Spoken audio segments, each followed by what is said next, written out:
avergüences, se alaba a tu Señor. No te avergüences, se alaba a tu Señor. Da gloria a Dios, da gloria a Él. No te avergüences, se alaba a tu Señor. El maestro dijo a sus discípulos: tengan cuidado, no se les embote la mente con el vicio, la bebida y los agobios. Se les eche encima de repente aquel día, porque caerá como un lazo sobre los habitantes de la tierra. Estén despiertos, pidiendo fuerza para escapar de todo lo que está por venir y mantenerse en pie ante el Hijo del Hombre.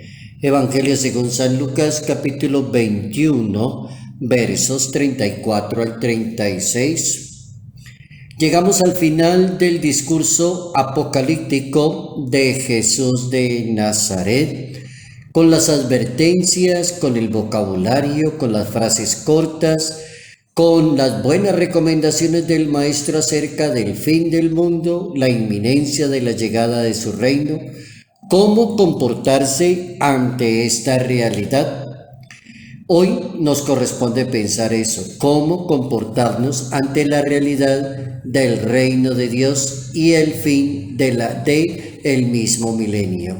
Notas amables a la palabra de Dios, sábado 28 de noviembre, año 2020. Alza tus brazos, te alaba tu Señor.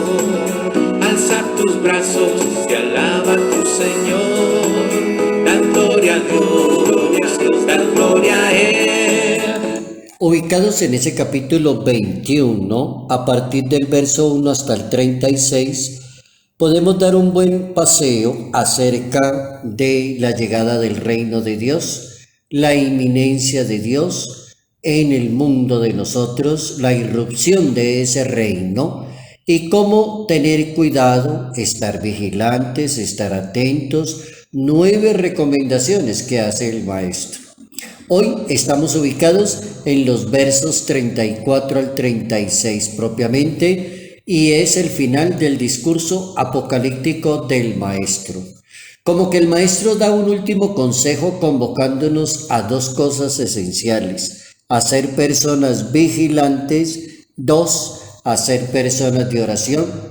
Ser personas vigilantes, a estar atentos para que no lo engañen, para que no le dañen la fe, para que no le hagan cambiar su religión, para que no hayan cantidad de avivatos que han habido en toda la historia, cambiándole la manera de pensar a los demás o utilizando la religión para explotar a los demás. Entonces, por eso esa recomendación final del discurso apocalíptico: estén vigilantes y sean unas personas de oración. ¿Para qué da esas 2 recomendaciones el Maestro? Para algo que es el tema que me interesa en el día de hoy: formar una conciencia crítica como católicos.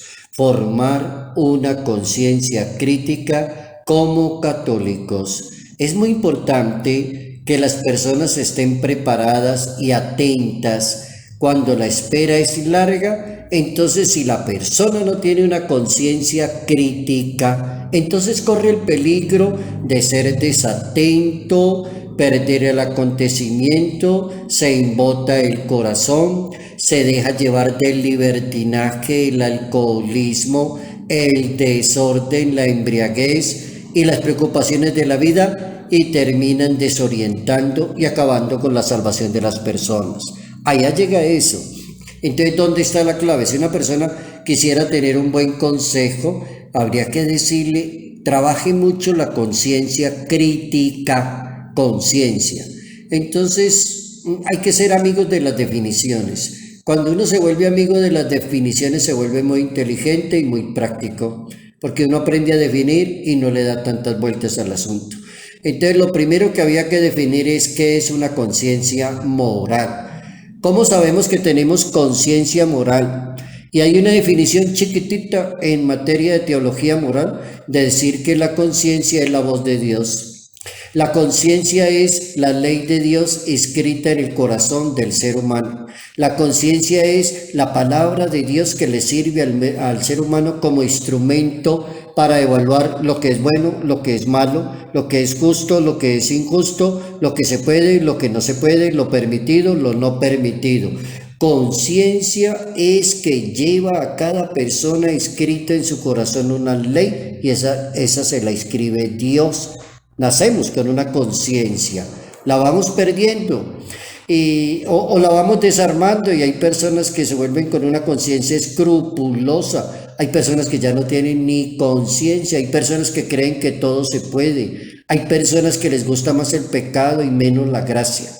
Ese es un tema muy amplio dentro de la conciencia, pero hoy solamente vamos a hablar de cómo tenemos una conciencia moral. Todos la tenemos, la ley de Dios escrita en el corazón de nosotros, la palabra de Dios que nos da tantas ayudas para poder clasificar los actos morales, si son justos o injustos, correctos o incorrectos, que nos ayudan a tener algo que está pidiendo hoy la Santa Biblia, según el Evangelio de San Lucas, en ese capítulo 21, verso 34, la Biblia nos está pidiendo tener una conciencia moral crítica. ¿Para qué nos ayuda? Nos ayuda para que esa conciencia nos permita correr el camino de Dios. Por ejemplo, los 10 mandamientos sirven para encontrar el camino de la felicidad y la buena marcha de una persona en una sociedad. Ahí tiene su conciencia moral y su conciencia crítica. Me guío por los 10 mandamientos y cultiva su conciencia. Ahora, como católico es necesario formar una buena conciencia moral para que sea buena y que sea muy segura, porque habrá personas que podrán decir, yo le alimento a usted la conciencia moral, o a mí me parece que eso está bien, que eso está correcto. Mire, ¿cómo le parece que es que yo voy a echar a mi marido? Yo le voy a decir que se vaya de la casa. Ay, no, la felicito, está bien, dígale a ese tipo que vaya, que no la moleste más. Eso no es ninguna conciencia moral. Hay que estar muy atentos porque hay personas muy ligeras que hablan de conciencia moral porque se dejan llevar más por los deseos, por los sentimientos, por las pasiones y menos por la conciencia moral escrita en el corazón. La conciencia moral es un juicio de la razón por el que una persona creyente reconoce la calidad moral de sus actos. Es un juicio de la razón cuando a través de la fe, la ética, la moral, reconocemos nosotros la calidad moral de los actos. ¿Cómo sabemos si son buenos o malos? Esa es una buena pregunta. ¿Cómo hago para saber si lo que estoy pensando está correcto o lo que quiero hacer? ¿A quién le pido consejo? La persona sabe si un acto es bueno o es malo mediante el cultivo de una buena conciencia moral basada en la palabra de Dios, en la oración, en el buen consejo, pidiendo el don del Espíritu Santo, pidiendo la sabiduría, pidiéndole a Dios gracia, pidiéndole a Dios que le oriente lo correcto y lo que se debe hacer. ¿Se puede equivocar una persona en materia de conciencia? Claro, sí, se puede equivocar si no está bien formada, porque un acto puede ser erróneo y estar en contra de la razón y de la ley de Dios. Entonces una persona que está como en su sitio le dice, uy, pero ¿cómo se le ocurre pensar hacer eso? Eso está en contra de la razón, de la ley de Dios. Debería pensarlo usted un poquito más porque está equivocado en lo que va a hacer. Sí se puede equivocar, claro. Y aparecerá otro que lo orienta a uno y le dice, esa no es una conciencia correcta, moral. ¿Cómo se forma la conciencia? Otra pregunta bien interesante. ¿Cómo la formo? La conciencia se forma con el conocimiento de la ley de Dios y así lo enseña el magisterio de la Iglesia Católica. Se forma con el conocimiento de la ley de Dios. Recuerden que la ley de Dios tiene como base y fundamento en los mandamientos. La ley de Dios tiene como base el bien en contra del mal. La ley de Dios tiene como base la caridad y la misericordia en contra de todo lo que sea ser injusto e incorrecto con los demás. El magisterio de la Iglesia dice que hay que practicar las virtudes, entonces hay que practicarlas. Hay que ser personas virtuosas, moral de las virtudes, por ejemplo. La oración es importantísima. Pedir el don de consejo en la dirección espiritual. acudir al sacramento de la penitencia, tener un confesor personal, una persona con la cual la persona pueda estar dialogando de vez en cuando. Hay medios y los hay muy buenos. La oración, por ejemplo, es una fuente de conciencia crítica y de esperanza muy buena, y así lo explicó el Papa emérito Benedicto XVI. La oración es fuente de conciencia crítica y de esperanza.